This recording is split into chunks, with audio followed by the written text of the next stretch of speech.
Old School Lane Casual Chats is brought to you by Old School Lane, producing various content from blogs, videos, and podcasts discussing about movies, TV shows, video games, and everything else in between since 2011. You can check out the podcast on Anchor, Spotify, Google Podcasts, Apple Podcasts, Stitcher, Radio Public, Overcast, Breaker, Pocket Cast, and YouTube. We're associated with Channel Frederator, Manic Expression, The Comic Book Cast, and The Arun Mehta Show.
Hello everyone, and welcome to a new episode of Casual Chat.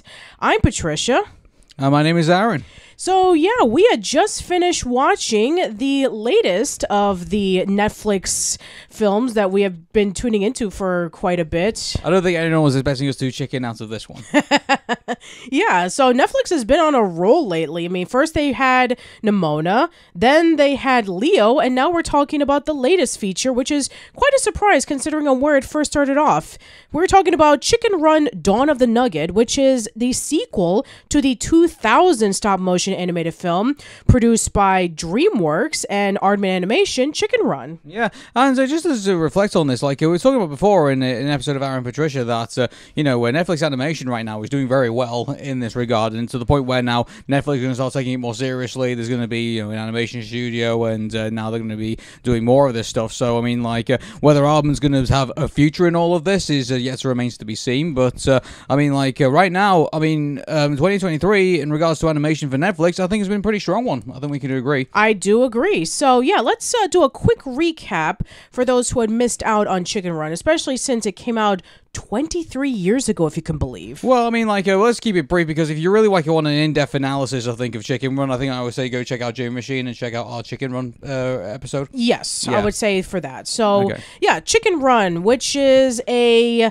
Chicken Run is based off of the ideas from Nick Park and Peter Lord, the guys who created Aardman Animation. So the premise is very simple. You have a group of chickens who are trying to escape from their farm, known as the Tweedy farm, so that they can be able to make their way to freedom, because they are in the constant fear of laying eggs, otherwise that they'll be killed off. And so a rooster comes along named Rocky, who Ginger thinks is able to fly and can teach them to fly so that they can be able to escape, but Rocky's wing is broken and he's unable to do it, and he tries to teach him how to fly, but very unsuccessfully. Meanwhile, we have Mrs. Tweedy, the matriarch of the Tweedy farm, who is tired of minuscule profits, and so she comes up with the idea of purchasing a large machine that can be able to make chicken pies. And so she wants to be able to utilize that, and this is what keeps the tensity of Chicken Run, where the chickens now have to escape, otherwise they're going to be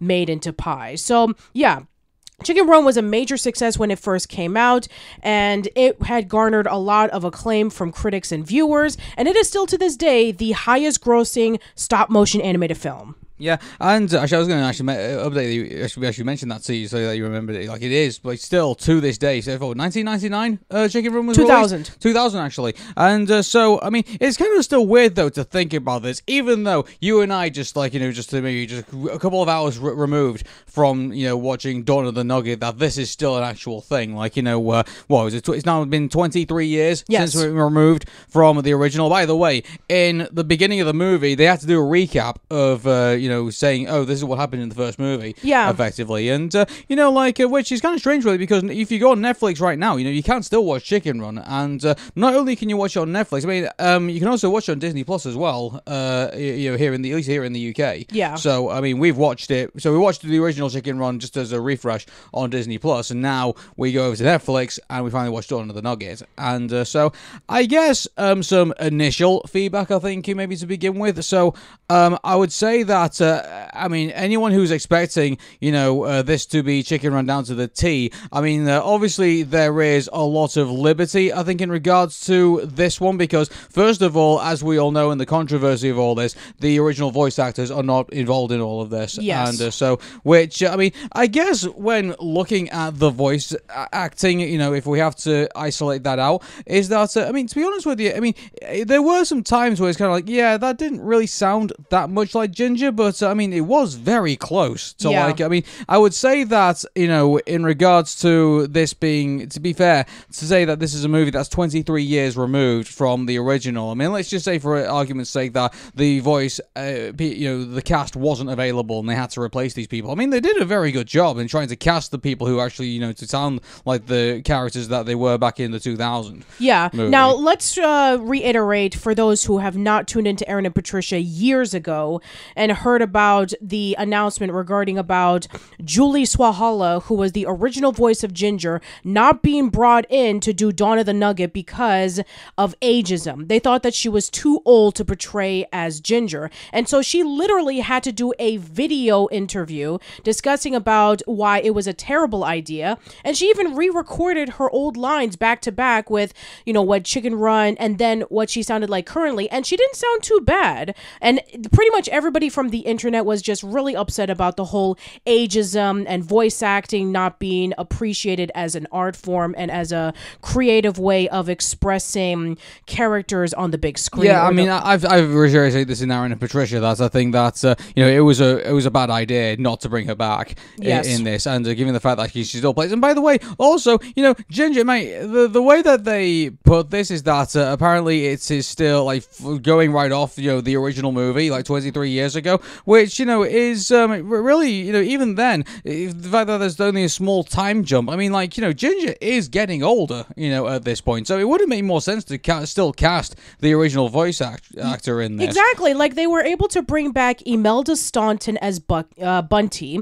They were able to bring back Lynn Ferguson as Mac. They were able to bring back Jane Horrocks as Babs, and another character, but we'll get into that when we get into major spoilers. But yeah, they were able to bring back them to reprise their roles. And for the other actors where they had to replace, I can completely understand. First of all, Mel Gibson as Rocky. I mean, I'm sure that you guys know in recent years of the amount of controversial things that he has done over the years. We're not going to say what it is because we don't want to get ourselves into massive discussion about all of the stuff he's done. But yeah, I mean, like, let's just say that, Aardman and Mel Gibson don't see eye to eye in regards to things, and so therefore it was not a good idea to bring Mel Gibson back into this role. But, I mean, like, his replacement, I mean, like, I don't mind it. I think, it is a like-for-like replacement that's they got for Rocky. So. Yeah, and as for the other characters, like Benjamin Withrow as Fowler, it makes a lot of sense why he was replaced because he passed away several years ago, and so... The worst thing they could do is replace him with AI.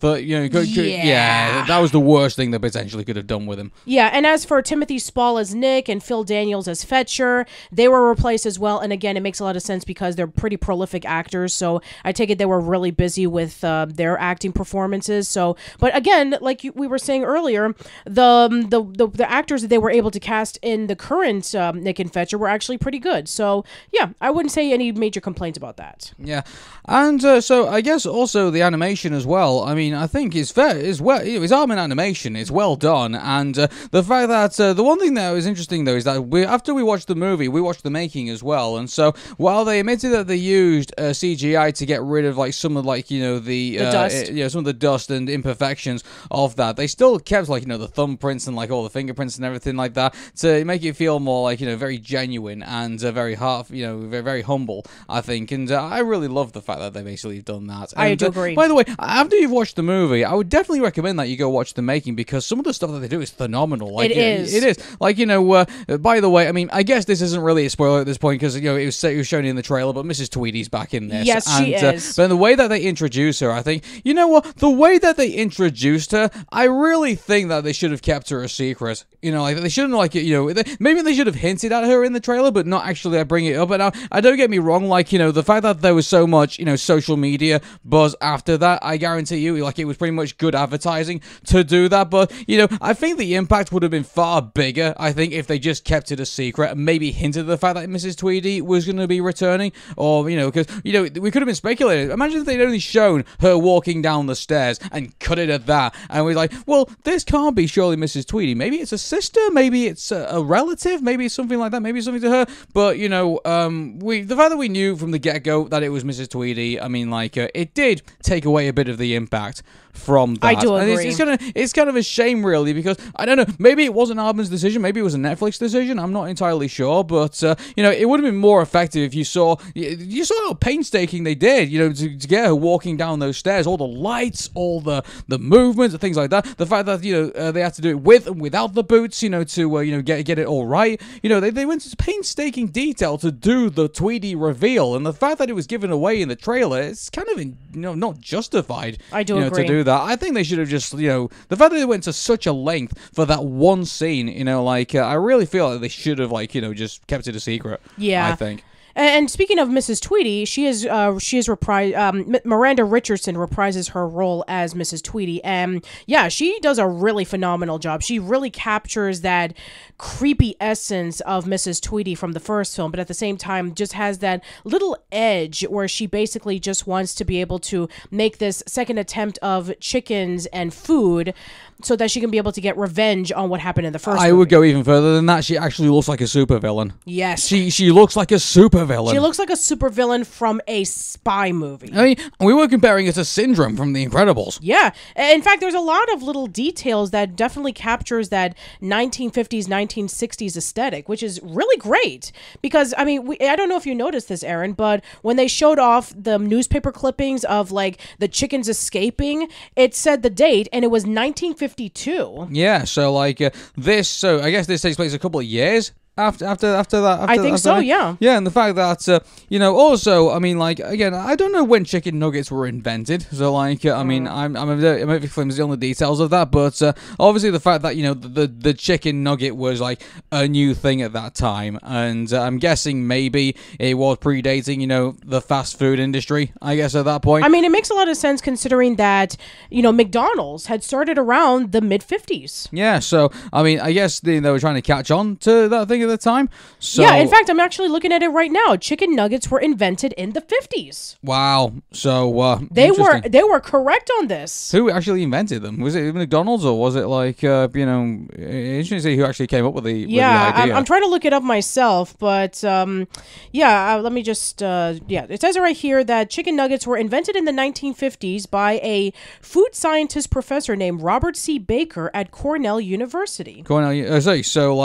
This ended up. So this basically ended up like I guess by the way, in the chicken, we're talking about in the chicken run world. So this was invented in like their secret lair, and then all of a sudden, like I'm guessing in their world, it was sort of invented that way, not invented in university, I guess. I guess so. Yeah, I don't know. Like, mind you, let's stick to chicken run. Let's not go into theories. I mean, yeah, exactly. But yeah, I mean, I'm just really love the fact that they were able to get into that detail where, essentially in the first movie where it did take place in the 1950s, and Fowler was mentioning about the RAF days, making it seem like it was a long time ago, which made sense because, World War II was around the late 30s to the mid 40s, and so going into like that time passing and he was already an older bird, so it made sense in that context. And so, given the fact that chicken nuggets were invented in the 1950s, and the movie takes place in the 1950s, and the aesthetic of it, from the commercial when we first see the farms to the presentation of Mrs. Tweedy and what the what the main farm factory looks like, it looks immaculate. It looks great. Yeah, definitely. It kind of reminds me of Tracy Island from Thunderbirds. And again, I know, Patricia, you've not seen Thunderbirds yet. No. And you know what? You've been to England so many times. I've yet to introduce you to Thunderbirds. I know. Yeah, like, and by the way, it's not the the thing that where what's his face, McFly or whatever that band was, singing about. It's not that Thunderbirds. Gotcha. It's like, the marionette puppets that were being done at the time. So anyway, moving back to Chicken Run. So the aesthetic of this is pretty. By the way, I love the bird sanctuary. I do this. too. Like the fact that they make this immense. Well, by the way, some of the designs of this, doesn't it kind of remind you of Breath of the Wild in Legend of Zelda? Yeah, I guess it does. I get the feeling some people were fans of Legend of Zelda in that, because someone like when you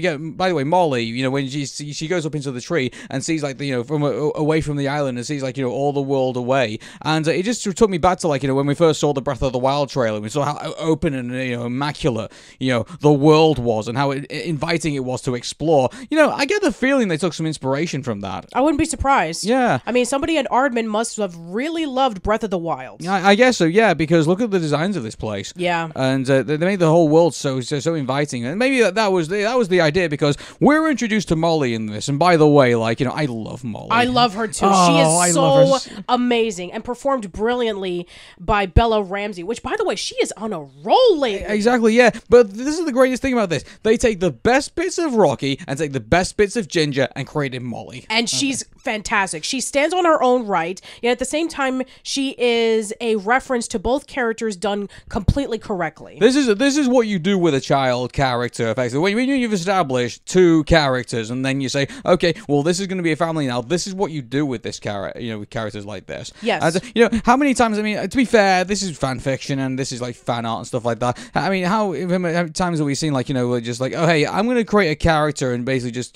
put my idea of what this character is, just for to have them stand out. But no, you don't always have to do that. You can take two characteristics of of mother and father and put them together, or mother and mother, father and father, whatever you want to do, and you take them and basically you can create a character of your own effectively by doing that. You don't necessarily have to put a completely different personality on somebody basically to get them to stand out. I think the way that they've done the Aardman Animation have done Molly, I think is a template of what you could do with other characters in the future. I think they've done it terrifically. I think so too. Yeah, especially since I've seen it done wrong several times. Like Little Mermaid 2, for example, in which they had the character of Melody, who is Prince. They have Prince Eric and Ariel's daughter, and yeah, she's supposed to be just like her mother, where she's very free-spirited and she wants to be able to visit the sea, and she gets tricked and manipulated by Morgana, and then she has to be able to save Atlantica right before it's being taken over. It's like, I've seen this before,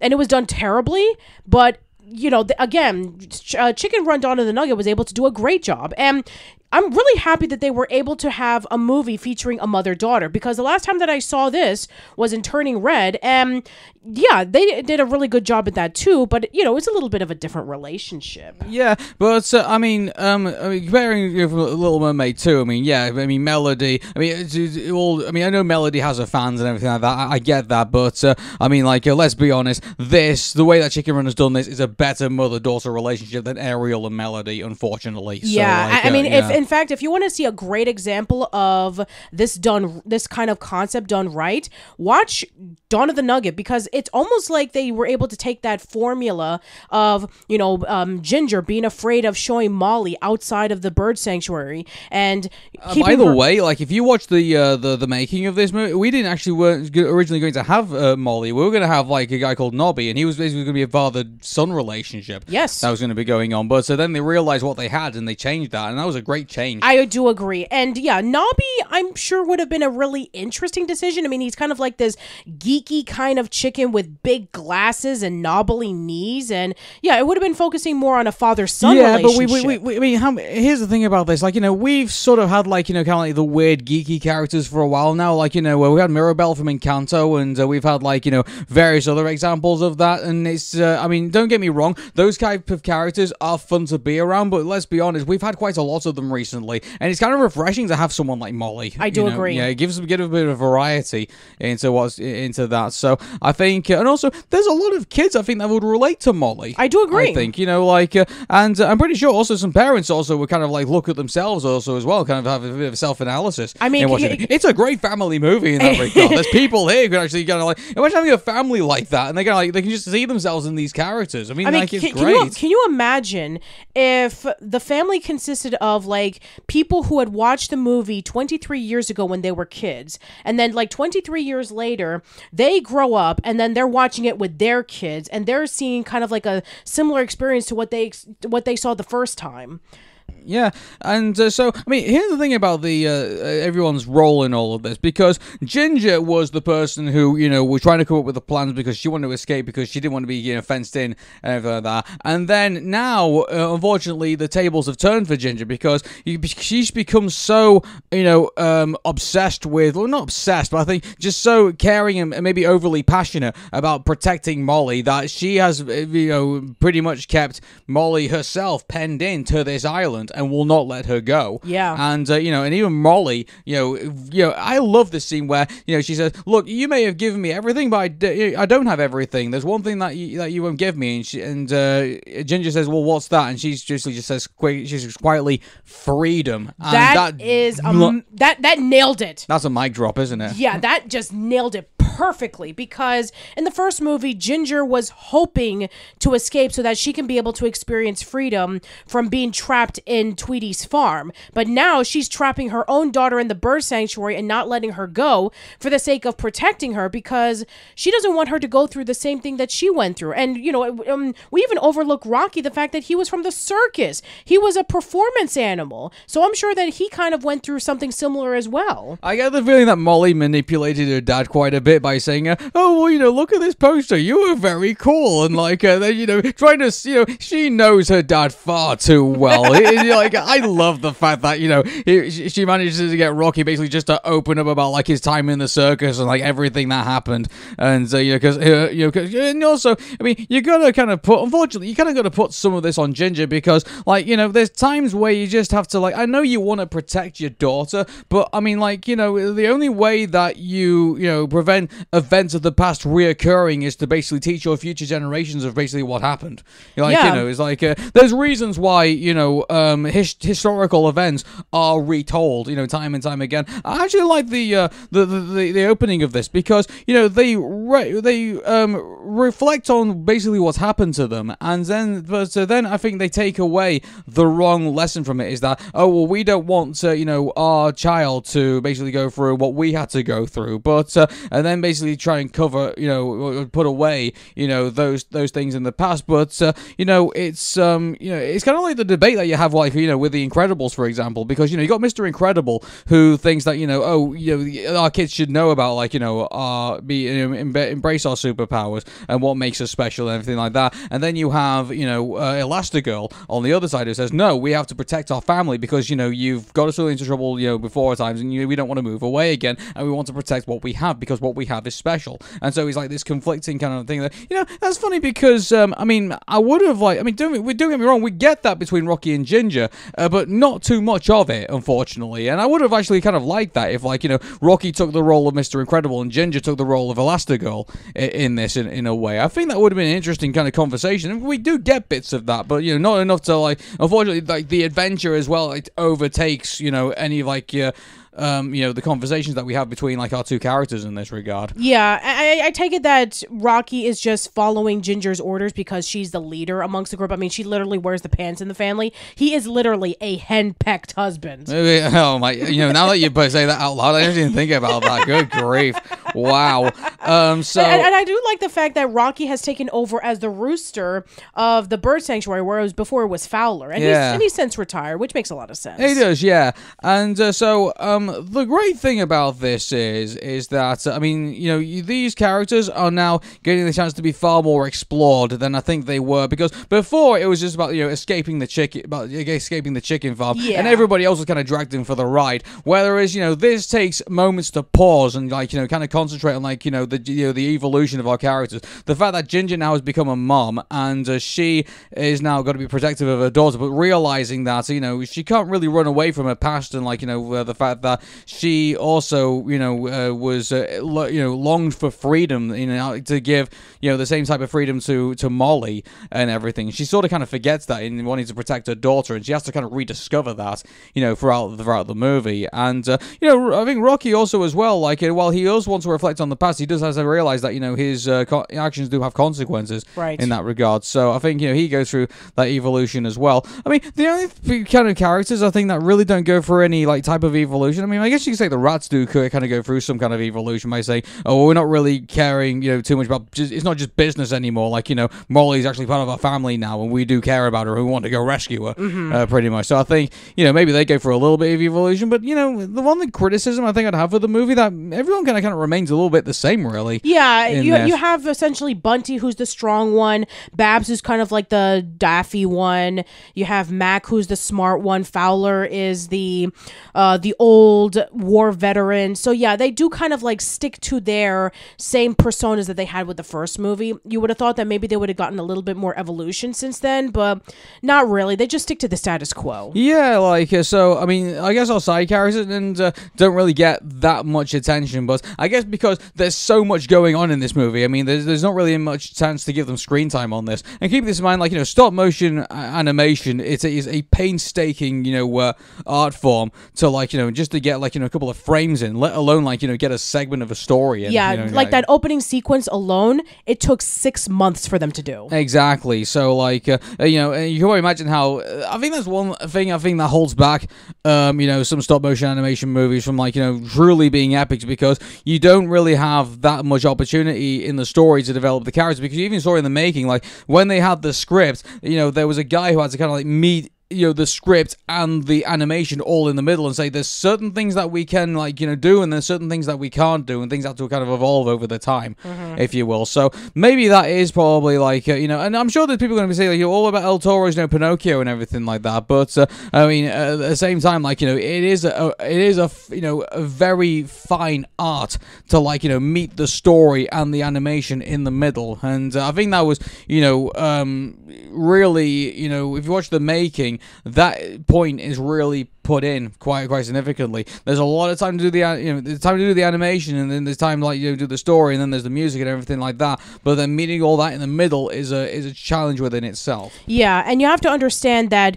the fact that it took 23 years for this movie to be made, I'm sure that they wanted to be really ambitious with the sequel. I mean, we already know about the makings of Chicken Run and how it was a collaboration between Aardman and then DreamWorks. And then after DreamWorks and Aardman had stopped working together after they released Flushed Away, DreamWorks went off and did their own thing, and then Aardman was going through a bit of a struggle. First they had The Fire, and then they were focusing more on doing CGI animated films with a mixture of stop motion.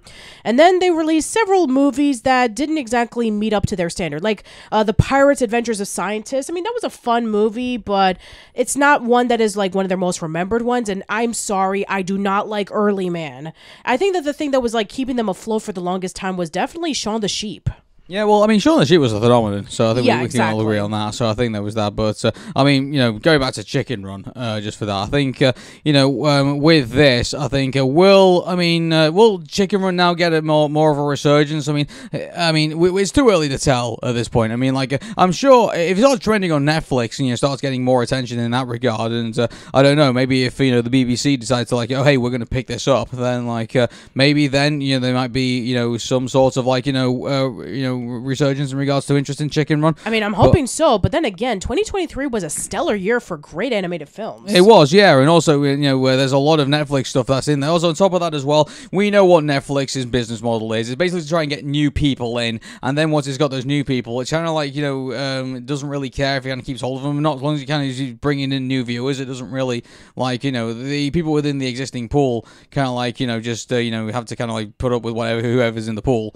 Effectively, and then this is the thing, then you get people kind of falling out, and then you get people coming in again. It's just that's the reason why you have people who aren't loyal to subscription based at this point. You've got, obviously you've got people who are loyal to Disney Plus because there's the Disney brand is going to be transcends decades and stuff like that. I mean, don't get me wrong, Netflix has been around for a significant period of time, but if they really want to keep hold of the people who really love Chicken Run, I think they're going to have to do more have to do more Aardman stuff in general, and stuff like that. I mean, more Wallace and Gromit, more other, maybe more Creature Comforts, maybe more other stuff that Aardman are well known for. It may be something that they may have to hold on to for a significant period of time to keep those fans on board. Yeah, it just makes me wonder if Aardman is going to team up with Netflix to do their productions. Yeah, it does make me wonder. Given the fact that they now have an animation, they're going to get Netflix animation, up and running, and they are going to be dedicating some time to this. I mean, to be honest with you, though, I think the easiest thing they basically could do is call the Paladin Sandler and ask them to do Leo 2. But, I don't know. We'll see. Yeah. But, right now, just going back to Chicken Run, I think, what we've seen here, in regards to, the music, in regards to the animation, in regards to, everything that we've seen, I think it's a fantastic movie. I do agree, yeah. So, let's continue with it. And again, we're going to go into some major spoilers. So, if you have not seen Chicken Run Dawn of the Nugget, go watch it. And by the way, anyone saying, well, you spoiled about Mrs. Tweedy, is like, well, I'm sorry you didn't see the trailer and saw the social media buzz and everything like that, so sorry if you've been sort of spoiled on that tidbit already, but that kind of wasn't really a spoiler. We already knew that to begin with. Yeah, exactly. Alright, so moving on. So Molly decides that she's going to find freedom by leaving the bird sanctuary, and then she meets up with another chicken named Frizzle, which, by the way, you were telling me that you kind of recognized the accent, that it was from Liverpool? Yeah, it was. It was a Scouser accent. Yeah, because she talks much more differently than the other chickens, which, by the way, if you guys are wondering about where this takes place in, we found out in the first movie that this is taking place in Yorkshire. Where specifically in Yorkshire, I'm not sure, but definitely around the countryside. So hearing a chicken from Liverpool mixed in with some Yorkshire chickens is actually pretty funny. Yeah, it is. And I like Frizzle in this. She's I think she's a perfect companion, I think, for Molly in this. Now, where this companionship goes, we're not entirely sure. Sometimes during the film, they said, they seem to say some very endearing things to one another, and it's like, is this a lesbian relationship that they're going with, or I have no idea. Is it just just a deep friendship that they want to have because obviously they have that bond with one another? It's interesting if they do decide to go in that direction. If they go do any further Chicken Run sequels and see if they they make that relationship even bigger. I'm not entirely sure what they're gonna do. Yeah, but I'm pretty sure we'll find out soon enough. Yeah, sure, but yeah, Frizzle came from a farm where she was treated a lot better than the chickens from the Tweedy farm, where she told Molly, oh, they fed us, they cleaned us over, the humans are essentially just like our handmaidens, and they're just really stupid, and I decided to escape it and find freedom. So very similar to Molly, in which she was just bored with her life, and she decided to see what was outside of the place that she was raised her entire life. And so they see this pickup truck. Well, by the way, going into I think the whole narrative, was to set us up basically for, what we're going to experience in, in the evil lair of, Mrs. Tweedy, and the fact that, the henchmen that she basically hires for this, effectively, they're not your green berets, they are basically, they're your idiot henchmen that you expect to, see in every, superhero movie, effectively, that the superhero effectively beats up pretty easily. Yeah. So, yeah, also, you weren't exactly going to get, grade A soldiers, are you, for, protecting a chicken nugget factory, are you? And you weren't going to get any, scientists with PhDs, except for one that were going to basically protect the security of the entire factory. I get that, sure. We have to make our, humans idiots. But yeah, so the farm that they are able to see in the truck is called Funland Farms, and they are really impressed with it because they see a happy chicken, and it says where chickens go and have their happy endings. And so they decide that they're going to investigate the truck, and all the chickens are wondering where we'd be taking at. And so then we finally get this really creepy scene in the conveyor belt in which they're being inserted with collars, and then finally they're taken over to this room, and it's just this huge location. It's just this huge room filled with playgrounds and feeding stands and just overall happy music, and then the chickens are just... It reminds me of Pinocchio's Pleasure Island in a way. This is where all the stupid little boys go, and then little boys. Yeah, exactly, and then they finally turn into donkeys, and but then he also has kind of a sprinkling of I don't know if you remember the movie The Island, where these it was that movie about where those people are being held for for their organs and everything, and then they'd all win this lottery, and then the actual lottery is basically for them carved up for human organs and stuff like that. I don't know if you remember that movie. It was a while back. It was Is that the one with Leo DiCaprio? Was it? I'm not too sure. I don't it's been a long time. It's been a long time since I've seen that movie, and I only ever watched it once. It was one of those once and never again kind of gotcha. adventures. But I digress. It's this whole thing is just it's obviously fake, and Molly and Frizzle see right through it, and they try and investigate it. But unfortunately, this is where we get introduced to surprisingly, Mrs. Tweedy's new husband. Yeah, Dr. Fry. Dr. Fry, who obviously has more intellect than probably common sense from the looks of things, because I think if he realized how evil Mrs. Tweedy actually was, this is the thing, Mrs. Tweedy's very good at, getting into, manipulating men to her will, and I think that's, a very, the part of her evilness, I think, in that regard, and how manipulative she can be in that regard. I think she's kind of tempted with good times and money and things like that. And it makes me feel really bad for what happened with Mr. Tweedy. Basically, just his farm that he's had from his family for generations is pretty much destroyed, and then Mrs. Tweedy just goes off and runs to the next man because he has land and money. I would like to see what happened to Mr. Tweedy actually, Me too. What he moved on to basically do, and who knows, maybe I went back to where I originally came from, and where I'm now living a happier life in a town or something like that. I don't know. I'd be interested to see what happened to Mr. Tweedy. Yeah, that'd be really nice. Maybe his life was just absolutely miserable. Maybe he had to work at a different farm because he didn't know how to do anything else. Yeah, I don't know. I would actually be intrigued to see what happened to him. Yeah, maybe a quick cameo or something. Yeah, I was hoping there'd be a post-credit scene where it's kind of oh, hey, here's Mr. Tweedy if you're wondering what happened to him. Yeah, I sat through the movie. There's no post-credit scene. Yeah, we've been ashamed to actually. I would actually been intrigued to see what. Kind of being a bit of a hero in a way, saying pushing he accidentally pushes the door on top of Mrs. Tweedy in a way, but I don't know.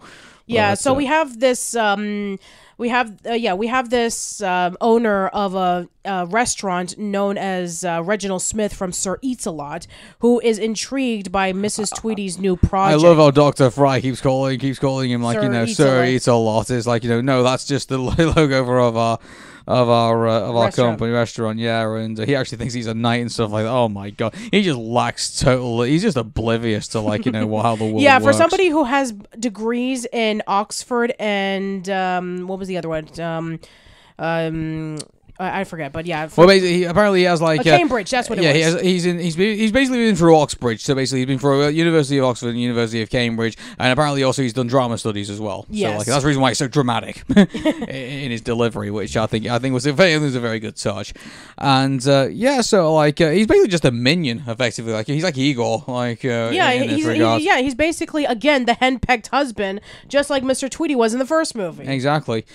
So, I mean, then we get. So it's quite funny how, like, Ginger and Rocky and the gang, are not this time going to be escaping from a chicken farm. They're actually going to be breaking into one to go get Molly. Yes. And but then obviously it turns into like such a bigger thing because now they realize Mrs. Tweedy's actually back, and now there's all these other chickens that they're having to worry about too. So actually, an interesting thing that happened is because they get trapped, and Molly, just breaks. This is the first part where actually when we find out that Molly, definitely has, a breaking point at that point because they're all trapped in the silo, and she just breaks down and starts crying, and this is the moment where great storytelling when the mother and the father pick up their daughter and say, look, this is I am going to admit my flaws here, and we're going to get out of this situation and everything like that. I think that was really good how they did that. I do agree. Yeah, especially since she finally knew that the farm was not just some fun place that was going to be free with responsibilities and hard work and all that stuff. No, it's a place where chickens are being brainwashed and not knowing they're being killed off. Yeah, I found the scene pretty creepy when they experiment with one chicken and turn them into nuggets, and you have Ginger saying, "Look, don't listen to Lou, just look at me," and it's just like oh good grief, it's like a death camp. Yeah. It is a death camp. It is a death camp. What are you talking about? Yeah, exactly. It's just like that scene was pretty creepy. It was pretty creepy, and especially mixed in with the video that Dr. Fry was playing for Reginald Smith. That it's basically like this 1950s introduction video where it's trying to make it like really happy and carefree. It reminds you of the Fallout videos. Remember we're with what's that name of that mascot? I'm sure someone's going to remind me. Oh yeah, it's what I forget what his name is. Yeah, I forget what his name is. So Vault Boy. Vault Boy. Yeah, well, shout out in the comments if you know who the guy. He's going to be getting his game or like animation or something soon. Yeah, something like that. Yeah. But anyway, moving back on to so it kind of reminds you of that in a way, and I mean, the fact that it keeps the 50s aesthetic of this, I think is very good. I mean, you're not going to see I mean, obviously there's modified gadgets in this. It's it kind of reminds you of 2x4 technology out of Kids Next Door. Which makes a lot of sense.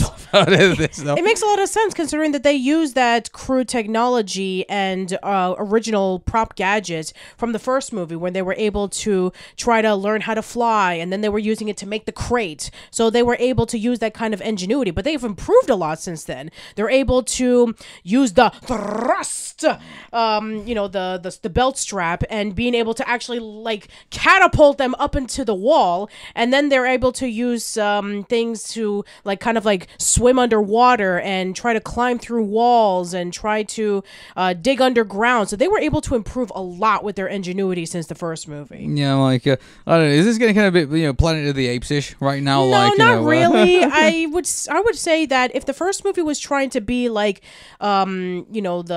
Great Escape, then this movie is kind of like a mixture between a James Bond movie and the original Mission Impossible. Well, if you remember how they left it off now, Ginger now, so basically the way they, I think we're getting a bit ahead of ourselves. I mean, shall we finish the rest of the story and then I'll give you where we left off. So, Ginger at one point gets captured, and they try to brainwash her with the. Here's the thing about this though: the whole trying to brainwash Ginger scene, it would have been interesting to see, hear more about, the technology of how these, collars actually work, and basically they just go around their necks and just brainwash them. It's it's very simple how they. I mean, I guess it doesn't need too much explaining. I guess it's not it's not an anime. It's not Miyazaki explanation thing, I guess. But it would have been because at one point, they turn it up to the normal level of brainwashing, and Ginger is immune. And it's what? How is Ginger more? I mean, I get Ginger is got more is the leader of the chickens and everything like that. And she seems to be but it's kind of making out that she seems to be stronger willed than most other chickens actually are. I mean, it makes a lot of sense because of everything that she went through. We can assume that these chickens were just raised in normal farms and then are brought over to the Funland farm, and and then are being completely brainwashed. So, they don't know any better. Yeah, but it's like, it's kind of making it sound like, is this, is Ginger like, the avatar of chickens or something like that? Like, is she like... I just believe that she just went through a lot more trauma, that she is unable to be, like, immediately manipulated. I guess so. I mean, like, if that's what it's based on, like, I'd be interested to see, this is why I want to see, more of the chicken run lore, if anything. Like, if Ginger is in a state where, she seems to have, like, the inability to, like, be swayed by technology or by other things, and, like, she has this very strong will. I mean, like, I'm interested to see where the story would further go from, this movie, if anything. Like, Ginger's story about, like, how does it, like, affect her in later life? Yeah, I mean, unfortunately, she wasn't able to hold it for long, because when Mrs. Tweedy cranked it to 11, no, I'm not joking, literally cranked it to 11, at first it made it seem like she wasn't being controlled, but then after a while, she does get controlled. But even then, like, but I don't know, it's not even all there. Like, if anything, like, she's just recalling memories from, like, from previous conversations that she had from other people. Like, she's even, like, she seems to be even the point where, the brainwashing isn't really taking full effect. If anything, it's making her think of, like, her current thoughts that are in her head, like, with she even has somewhat the reverse conversation with Molly, about, with Molly having to, like, kind of force her mother around, and, like, she's basically acting like Molly. Yes. At that point. So if anything, the conversation's kind of like, going 180 between her mother and her daughter, with her collar on. Right. So even then, it's not, the brainwashing isn't, it's taking exactly full effect. And this is like, double the power that, all the other collars currently have. Keep this in mind. So I don't know, it kind of makes Ginger seem to be like a more, I mean, I don't want to say more superior chicken than to all her other characters, but it seems to give her, like, it's kind of like a little bit of a superpower in a way. Like, something that makes her a bit stronger than all the other ones. I get that she's the leader of the chickens, and that's probably the reason why, but I mean, it's just interesting. Like, it feels like they're hinting at something that they would tell in a further story down the line. I don't know. Maybe. Yeah, but I also really like the little side plot that's going on with Rocky, Nick, and Fetcher, where Rocky is trying to rescue Molly, and then he gets himself trapped in the junk pile, and then Nick and Fetcher come along, and then they're going into the furnace where they're going to almost be burned to a crisp, and then you have the umbrella coming in, and then you have Rocky trying to rescue both Molly and Ginger when he sees them. It's kind of funny. I thought they were going to make a Star Wars reference with, like, the junk, like. Yeah. Well, so instead they make a Toy Story 3 reference. I mean, to be fair, I think they kind of already did the whole Star Wars reference in the first movie. Yeah, they did, but they made a lot of Indiana Jones references in. That's remember? Right. Yeah, Indiana Jones. Yeah, Star Wars. I mean, like. No, there's no. Okay, you're right. Oh wait, well, Star Trek actually, because you remember, like, there was a Klingon. That's right. Yes. Star Trek. Yeah, exactly. Star Trek. I'm confusing that. Yeah, because, like, this is the thing. Like, if you notice in Chicken Run, like, they do make a lot of movie callbacks. In some of this, there's James Bond, there's Mission Impossible. Like, they actually call it, an impossible mission. Like, it's like, shouldn't it be the other way around? Like, Mission Impossible. Yeah, like, exactly. So like, there's a lot of movie references in this if you pay attention to them. So I think that's really good. Yeah, I do think that's really good too. I think that the climax was actually really, really awesome. The way that they were able to pull out all the stunts so that they can be able to rescue all of the chickens and not just Frizzle. Well, if you remember, like, they were all going to escape, but then, Ginger turns back to Molly because Molly doesn't want to leave Frizzle behind. And by the way, that's why I thought they were going to, like, go with, like, a love interest kind of, like, angle from this, because, like, Molly clearly loves Frizzle and doesn't want to leave her behind and wants to rescue her girlfriend. So it's kind of like, I thought that's what they were going to go with it, but they didn't really go all that far. By the way, Armin have done this in the past. I mean, like, if you remember in Flushed Away, like, they, between our two main characters, they look like they were hinting at, like, in a relationship, but they didn't actually going to go follow through. So, I mean, like, Armin don't always follow through with, like, their character relationships all that well. Maybe it's just the fact that maybe it's hinted, and maybe people can make their own interpretation whether they're a couple or not. But I mean, from the looks of what I can see, it looks like they just got them to, like, friendship level at this point. Yeah, maybe I guess so. maybe in a future story, maybe they will get together. I don't know. We'll see. Yeah, we'll see. But I mean, I like the fact that Molly wants to go back for them, and Ginger and then turns around and says, "Yeah, I agree. We should go back and save all these chickens." And so I hate it when they do this. Like, they play the whole thing out like the way that it's supposed to go, but And they say scenes of like them rescuing the chickens, but you know that's just the plan, and then they execute the plan, and you know it's not going to go that way the minute you show it. I really wish they wouldn't do that in these films. I wish they would just say they kind of did that in the first movie though, in which they were talking about like, okay, we're going to make a crate, and we're going to put it all together, and we're going to get all of these items from Nick and Fetcher, and well, I mean, they showed the pretext of the plan. So, like, you know, you've got Fowler flying the crate around his bunker, and then you've got like, you know, obviously, you know, got the rats bringing in like all the stuff and everything like that. So they showed you like, you know, the premise of the plan. I think that's what they should have done, you know, for the plan. And then once you know they've said, okay, this is the way it's going to go, then they go and execute the plan. And obviously, it's not going to go to screen, but to show like the scenes of like them actually trying to execute the plan, you know, it's not going to execute like that. So why bother animating it?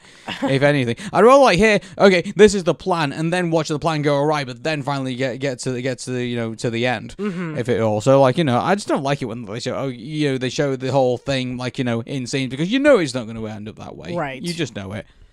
So anyway, the plan goes ahead, and I love the fact that you know, at one point, you know, Mrs. Tweedy obviously gets the fire axe, and you know, obviously it reflects the scene of like her trying to chop, you know, Ginger's head off, and yeah, just like in the first movie, yes, just like in the first movie, like, you know, you had to have that scene because it's such an iconic scene, like in the first movie. But I mean, obviously, at one point, I thought, you know, she was going to get her comeuppance because you know the axe was spinning, like, you know, on this tightrope, and you know, you see it spinning back, you thought, oh my god, it's going to chop her head off. I thought, oh wow, she's gonna get her going, but instead it punches her in the face, and then she falls into the grinder of like, you know, to make it into chicken nuggets. And we saw her going into that, and we thought, oh god, is that how she dies? She gets made into chicken nuggets. And then we're kind of like, we were looking at like, you know, the conveyor belt, like, you know, of like, oh, where all the chickens are gonna come out. Like, oh my god, they're actually gonna show human chicken nuggets, but instead she just comes out all whole as like, you know, just all battered and bread, and like, oh my. Yeah, and then you just see it's like alive, like a chicken nugget man, like, you know, with an axe. It's like, you know, you'd have to see it to believe it in a way. Yeah, like, and of course she's not going to be finished. Of course not. She decides that she's going to chase after the chickens when the chickens decide to go inside of the Sir Eat-A-Lot truck. I think that was a Terminator reference from the looks of it. Like, you know, the Terminator's not finished yet. It's going to still try and kill, you know, Sarah Connor if it can. So yeah. So overall, I mean, yeah, I just think that this was just absolutely incredible. The fact that Mrs. Tweedy was not going to give up that easily. She's going to get her revenge, whether, you know, they liked it or not. Yeah. And I think some people like thought, like, you know, oh, I wish there was like more dialogue between Ginger and Mrs. Tweedy. It's like, what are you talking about? Like, you know, they can't talk to one another. Yeah, so what dialogue would they have? Yeah, of course not. I mean, if anything, all Mrs. Tweedy can do is monologue to Ginger. She can't really, like, Ginger can't say anything back as like a snappy comment or anything. Yeah, exactly. Like that. I mean, in this universe, yeah, chickens don't talk to humans and vice versa. Yeah. But I'm actually really glad that they were able to meet up again and have that bit of revenge. And then she even tried to kill Molly when she figured out that Molly was Ginger's daughter. So that was actually really tense as well. And then that scene in which when Rocky is trying to grab Ginger and Molly and preventing it from falling into the grinder. And then Mrs. Tweedy just shows up and saying, I'm going to have the three of you make into a whole bucket full of nuggets.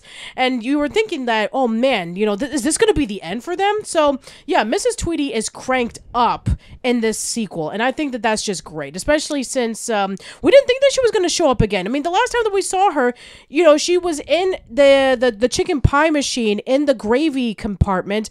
It exploded, and then a door from the farm fell onto her. It's just like, if she's able to survive that, I guess she could survive anything. Yeah. Oh, I would have thought she would, like, you know, when she came down the stairs, I thought she'd, like, have some of, like, the scarring of, like, you know, like some burns or, like, something like that, like, you know, but no, I mean, I guess she's on top of, like, you know, being able to, you know, pay for a whole, like, you know, chicken farm layer. I guess she managed to get some work done on the side of that as well, I guess. I guess so, yeah. Yeah, like, I thought there would have been hints of that or something like that, like, you know, oh, hey, I've got all these injuries, and, like, you know, now I've managed to, like, you know, cover them up in some way. But, yeah, I thought thought that was kind of what they were going to hint at, like, because at one point maybe like maybe her hair was going to like fall off or something like that, like when the axe was coming around, like it slices it off, like, oh hey, it's like she's like she's like really a monster, and like underneath all that makeup and like all that hair stuff and everything like that. Right. I thought they would have gone down that direction, but I guess giant chicken nugget man, I guess, is something that I guess is also kind of haunting as well. I guess so. So yeah, but she gets her comeuppance as well. Like she gets blown up by her own a robot destroyer ducks and things like that, and so I'm guessing Dr. Fry's going to be another husband that's going to bite the dust, I guess, pretty soon. Yeah, pretty much. Yeah. Oh my god, can you imagine if they do another Chicken Run movie and there's a third husband? What would the third husband be in this? Like, you've had like this oafish husband, and now you've got like genius who really has no states of reality. And I mean, who could potentially the third one be? I have no idea. I don't know. Maybe like an athlete or something. I don't know. Like, I mean, this is the thing. Like, this movie makes me want to see more. Yeah. Like, and that's a great thing for a movie. Like, when you've had just a tiny nugget of this movie, I guess you could argue, and it makes you want to. Oh yeah, I want to know where these characters go from here. Because, by the way, they leave it off on an interesting note because now that Ginger is allowing Molly to and also Frizzle to leave the island to have a look around and see if there's any other chicken farms, and then she she amasses a bunch of soldiers to go and do raids and free other chickens and get them to the bird sanctuary. I mean, they left it off at an interesting note. Yeah, they did. Yeah, I'd be interested to see a third movie. Yeah, I want to see what happens next. I mean, what is the next food they're going to be turned into? The first movie was chicken pies. The second movie was nuggets. Is it going to be chicken sandwiches or chicken kebabs or something like that? I mean, I guess the next movie, I guess, is going to take place in the 60s. Yeah, I guess if it does take place in the 60s, I'll have to look up to see what was popular in the 60s, like KFC or something, like Kentucky Fried Chicken. Oh well, it was the hippie movement back in the 60s, wasn't it? Oh yeah, that's so, right. Yeah. So it would have been vegetarian. Yeah, I can options. probably imagine Molly's gonna go for a hippie phase, with Frizzle, I guess. Yeah, but then again, I think around maybe around that time, maybe the chicken sandwich was invented, but because I think that maybe Chick-fil-A would have been around at that time, or KFC. I'm not sure, because I don't know, when that all was about. I mean, obviously you're gonna look through your food history. Yeah, I'm gonna look through my food history. Yeah, yes. but I mean, if they did do a third movie, I mean, there's a couple of things that they would do, obviously the Molly Frizzle relationship. Where's that gonna go? And see what happens there. If Mrs. Tweedy does come back, I mean, what's her next evil plan that she's gonna unleash next, or do you go with a different villain now? Somebody else other than Mrs. Tweedy. Other than Mrs. Tweedy, yeah. I mean, does Mr. Tweedy come back in the third movie? Ooh, maybe he wants to take revenge this time. Or maybe it's going to be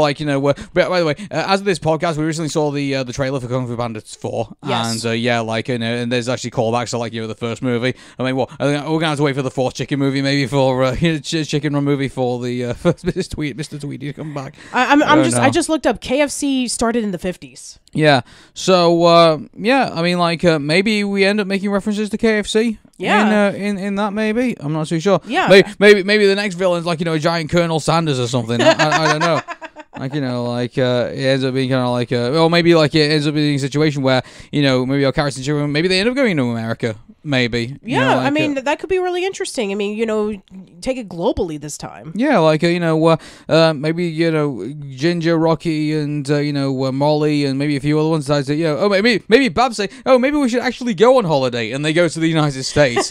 maybe they should actually go on holiday, like Babs has always said that they should go on. Yeah, that'd be great. I would love that, yeah. Yeah, so, but, for what we have for this movie, I think it's fantastic. Yeah. I still can't believe this is real. I can't believe this is real either. I mean, especially since it took 23 years for this movie to be made. And we thought, okay, is it going to be just a cash grab? Is it going to be just very similar to the first movie? It's okay, they went through this and now they're going to go through that. And they're going to bring some callbacks to the original while not doing a lot of things that are fresh and new. But no, they were able to become really ambitious with this one. They were able to take a lot more animation techniques that they've never done in the original movie. Yeah, so I think, as far as I'm concerned, it's a job well done. I do agree. I think Aardman Animation have a lot to be proud of in this movie. Yes. I think, and let's just hope that, it does get the praise that it deserves, because I think you and I definitely like it. Yeah, I mean, we're actually going to go to Preston tomorrow as the recording of this, and I know that Nick Park is from Preston, so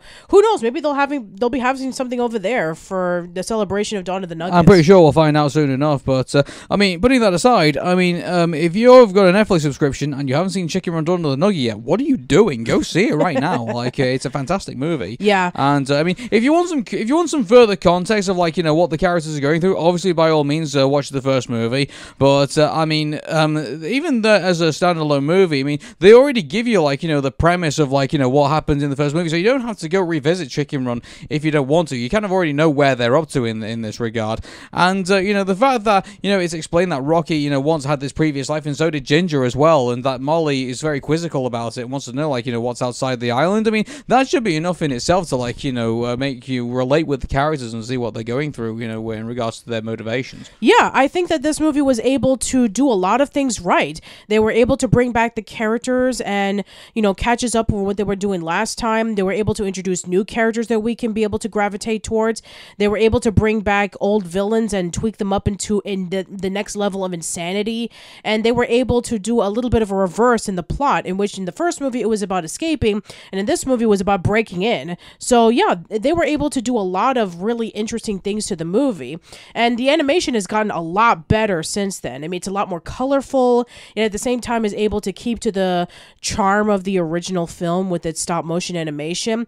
But they were able to make a lot more tweaks into it that makes it look incredible. So yeah, I think that if you are really curious if this movie was going to live up to the original, I would say definitely check it out. It was definitely a major surprise for the both of us, seeing that it took a long time for this movie to be in production. It went through a bit of controversies with the voice changes, but I would say check it out. It's really great. Yeah, so, I mean, I don't know if you want to score it out of 10. I mean, sure, I guess, why not? I mean, do you remember what we scored the original Chicken Run? I think if I recall, I mean, was it like an 8 or 8.5 or something? It was, I mean, I think it was 8 or a 9 or something like that. I don't think it was, I might be wrong, but I don't think it was in the top 5 best, I don't think. It was not. I think it was an honourable mention, if I recall. It might have been, It might have been, yeah. You also forgive us, everybody. It's been a long time since we've revisited Dream Machine in regards to, all the movies that we saw at DreamWorks, but I mean, if we, mind you, putting that aside, if we had to, put this alone, I mean, the characters are great. I mean, the animation is fantastic. As we know, stop motion animation. It's really well done. The music is really good. I mean, the sound is really good in this regard. I mean, I tell you what, I think if it had to be, but mind you, I mean, there are criticisms in regards to, in regards to some, these, not all the characters always getting, the proper evolution I think that they deserve. I think, there are some, questionable aspects of it, but, I mean, I'd be kind of cruel if I didn't go at least somewhere near the 9. So, I think I'll say 8.5. Yeah, I'll say 8.5 as well. I think that this movie was able to do a lot of things right. Would we wanted to see more development of the characters? Sure. Would we like to see some of the tweaks when it came to the storytelling? Sure. But I'm just as surprised that it was good as it was. So yeah, 8.5 sounds about right. Cool. All right, everyone. Thank you so much for tuning in to our discussion of Chicken Run, Dawn of the Nugget. Let us know in the comments below about what you thought of this movie. Did you like it? Did you not like it? Did you think it was somewhere in the middle? Do you want to see more installments of Chicken Run now that it's been out on Netflix? Let us know about that. That's it. Hope to see you around soon. Take care. Cool. And have an excellent day. Bye.